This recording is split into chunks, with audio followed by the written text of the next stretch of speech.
Not every Civil War general could be like Lee, obviously, but tonight let's look at 4. I've chosen, of course, the 3 Army commanders, Johnston, Hood, Sherman, and Pap Thomas, a fellow Virginian, because I believe that as commander of the Army of the Cumberland, he too had a life and a character from which we can learn. First, Johnston. Craig Simons, I think, continues to teach at the U.S. Naval Academy. His biography of a decade ago is still the best source.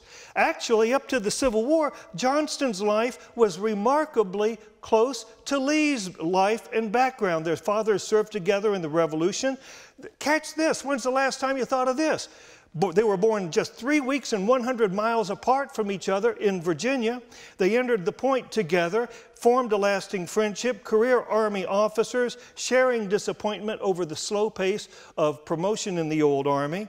In the Mexican War, they both served on General Scott's staff, earning brevets and commendations. In the 50s, they were on the frontier and held identical posts, second in command of the Army's 1st and 2nd Cavalry Regiments. Continued parallels in the early days of the war. Scott tried to keep both of them in the United States Army when Virginia was seceding, but both left the old Army and followed their states out.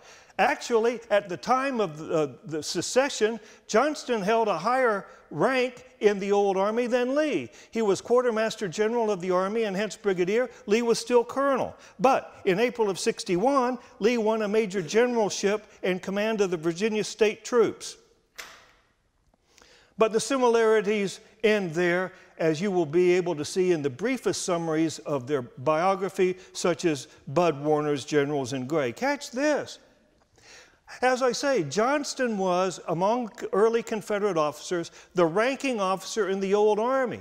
And by some reading of the Confederate law and regulations, he would have been entitled to seniority among the generals that Davis and the Congress appointed. But instead, President Davis and the War Department appointed Johnston 4th in seniority after Cooper, Sidney Johnston, and Lee.